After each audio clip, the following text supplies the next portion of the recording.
खान साहब, जैसा कि हमें राजा कामरान साहब ने वाज़ेह तौर पर आगाह किया कि किस तरह क्रिप्टो पाकिस्तान में प्राइवेट के बजाय हुकूमती सेक्टर में ट्रेडिंग के लिए इस्तेमाल होगी, जैसा कि क्रिप्टो करेंसीज का इंटरनेशनल मार्केट गैप $3 ट्रिलियन से ज़ायद है। आप क्या समझते हैं अगर क्रिप्टो इसी तरह पाकिस्तान में रेगुलेट हो जाती है तो मुल्की मईशत को कितना फ़ायदा होगा? देखिए, ये बात दुरुस्त है। अभी हुकूमत ने इससे पहले भी एक वर्चुअल बिल जो है वो पास किया ताकि इस चीज को आगे लेकर चल सकें। इसके रूल्स एंड रेगुलेशंस बनने चाहिए। वर्चुअल एसेट्स बिल 2025 ये एक रेगुलेटरी फ्रेमवर्क फराहम करता है, legal framework for issuance of trading and management of virtual assets. तो ये तो पहला स्टेप था जो हमने लिया। इसकी बिल के तहत आप जो ब्लॉकचेन टेक्नोलॉजी और क्रिप्टो करेंसी बेस्ड बिजनेस है इसको धारे में ला सकते हैं मेन स्ट्रीम, और ये जो जोन्स हैं ये बेनिफिट कर सकती हैं टैक्स इंसेंटिव से, एंड ये कंप्लाई करें एंटी मनी लॉन्ड्रिंग और जिसे हम कहते हैं काउंटर टेरर फाइनेंसिंग में। ये एक रेगुलेटरी एवोल्यूशन है जो कि होना चाहिए पाकिस्तान में। इसमें कोई शक नहीं है कि आने वाले दिन towards regulating crypto currencies and block chain technology जो है वर्चुअल बिल जो है इसमें मदद करेगा। पर इसकी इम्प्लीमेंटेशन के लिए जरूर एक, आप उसको नेशनल क्रिप्टो काउंसिल कहें, कुछ भी कहें, वो बनानी चाहिए और इसको आगे लेकर चलना चाहिए।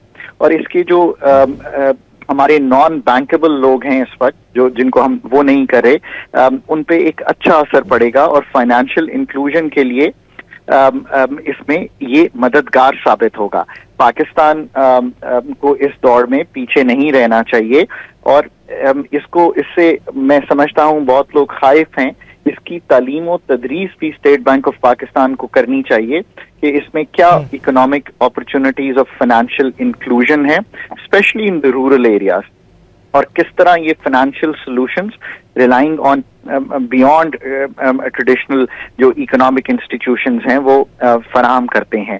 पाकिस्तान की जो मार्केट है एक आज़ाद शुमार के मुताबिक ग्रो कर सकती है क्रिप्टो करेंसीज की $1.5 से $2 बिलियन की।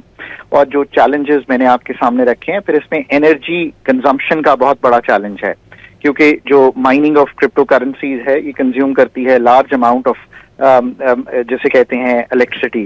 सो ये एक चैलेंज है। पर इसमें वॉलेटिलिटी भी होती है और crypto currencies are highly volatile and risky, specially जब लेवरेज्ड ट्रेडिंग हो रही होती है। तो मोस्ट इन्वेस्टर्स इन पाकिस्तान जो है वो शायद एंगेज करते हैं इस तरह की चीजों में और लॉसेस भी लेते हैं, इसलिए इसकी रेगुलेटरी रजीम जो है वो बहुत जरूरी है। ये मार्केट वॉलेटिलिटी को जैसे कहेंगे टेम करते हुए इसकी तरफ आस्ता आस्ता बढ़ना ताकि पाकिस्तान जो है पीछे ना रह जाए इस इम्पोर्टेंट जिसे कहेंगे डिमेंशन से।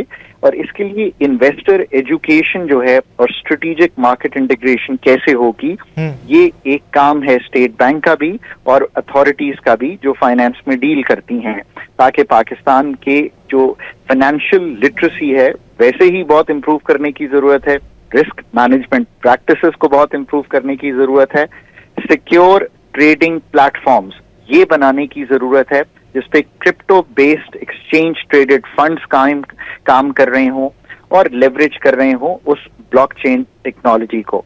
और कैपिटल कंट्रोल्स जो हैं वो इस पे कैसे होंगे, मैं श्योर नहीं हूं कि इसमें कैसे किया जाएगा। और फिर ग्लोबल पार्टनरशिप्स कैसे होंगी, आप इंगेज कैसे करेंगे इंटरनेशनल पार्टनर से जिनसे आप सीख सकें, जो आगे चले गए हैं इस काम में। अब ये सारा काम करने के लिए मैं फिर कहूंगा कि काउंसिल कमीशन जरूर बनाने चाहिए, पर आपको डेडिकेटेड सेल्स कायम करने चाहिए, उन लोगों को लाना चाहिए जो समझते हो इस काम को, जो समझते हो इंटरनेशनली ये काम कैसे हो रहा है। वो एक वेल रेगुलेटेड एनवायरनमेंट जो प्रोटेक्ट करे इन्वेस्टर्स को while fostering innovation and economic development in the areas of digital currencies जो है वो पाकिस्तान में किया जाए। This itself is I think a very deep and meaningful task।